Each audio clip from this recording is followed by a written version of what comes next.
প্রিয় দর্শক, আপনারা দেখছেন মিউজিক ইলেকট্রনিক্স টিপস।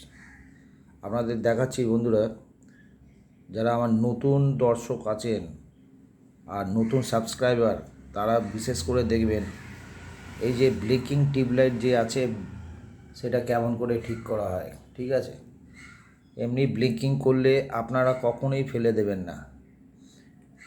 এই যে দেখছেন এলইডি স্ট্রিপগুলো, পুরাতন এলইডি স্ট্রিপগুলো চেক করুন। পুরাতন এলইডিগুলো চেক করার চেষ্টাটা করুন। আর দেখবেন যে এলইডি স্ট্রিপগুলো যেগুলো ভেতরে থাকে, দেখুন এটা অনেক সরু স্ট্রিপ আছে। ঠিক আছে, এটা একদমই সরু আছে, কিন্তু অনেক স্ট্রিপে আপনি খেয়াল করতে পারবেন যেগুলো একটু মোটা মোটা হয়, যেমন এইটা। এই মোটা স্ট্রিপগুলো আমি দেখাচ্ছি আপনাকে বন্ধুরা। এই দেখুন, অনায়াসে ঢুকে যাবে ভেতরে। এই পুরোটা ঢুকে গেল। আপনি এখানে করবেন কি, কোনো গ্লু দিয়ে এখানে অ্যাটাচ করে দিন, করে দিয়ে এখানে কানেকশান দিন। দেখবেন এই যে টিউবলাইটের কভারগুলো, এগুলো ফেলে দেওয়া যায় না, এগুলো রেখে দেবেন, এগুলো কাজে আসে।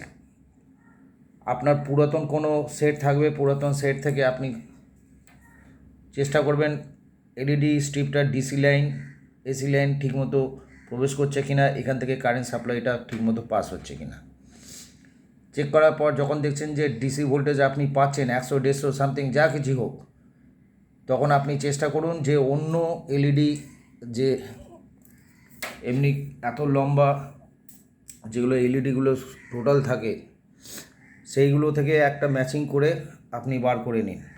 আর যে এই ব্লিঙ্কিং হচ্ছে, ব্লিঙ্কিং হওয়া টিউবলাইট ফেলে দেবেন না। ব্লিঙ্কিং হওয়া টিউবলাইট রিপেয়ার হয়। এর মধ্যে অনেক সময় দেখবেন এই যে কন্ডেন্সার আছে, কন্ডেন্সার দেখবেন অনেক সময় খারাপ হয়। এই কন্ডেন্সার আপনি একটা যত মাপের আছে, যত নাম্বার আছে, এমএফডি যা আছে আর ভোল্টেজ যা আছে, ওই ভোল্টেজে আপনি ক্যাপাসিটার লক্ষ্য করে আপনি দিন, অবশ্যই দেখবেন আপনার সেটা সলভ হয়ে যাবে। দেখুন ব্লিঙ্কিং টিউবলাইটটা এতক্ষণ ধরে ব্লিঙ্কিং করার পর এবার টিউবলাইটটা চলে গেছে। এই টিউবলাইটটা কিন্তু আমি চেক করেছি, চেক করার পর আমি খেয়াল করলাম যে একটা কন্ডেন্সার চেঞ্জ করে দিলে এই টিউবলাইটটা ঠিক হয়ে যাবে। তো বন্ধুরা দেখুন, আপনাদের চোখের সামনে দেখুন ব্লিঙ্কিং করতে করতে টিউবলাইটটা ঝুলে গেছে। যেহেতু ক্যামেরায় আমার ফ্ল্যাশ আছে, তার জন্য এমনি দেখাচ্ছে, নয়তো এটা পুরো পরিষ্কার হয়ে জ্বলছে। আমি কি করব, এই যে কভারে এতগুলো দাগ আছে, এই কভারের দাগগুলো মুছে দেবো। যদি না মুছে, তাহলে আমি অন্য কভারের মধ্যে এটা সেট করে দেবো, যাতে দেখতে সুন্দর লাগে, নতুনও লাগে।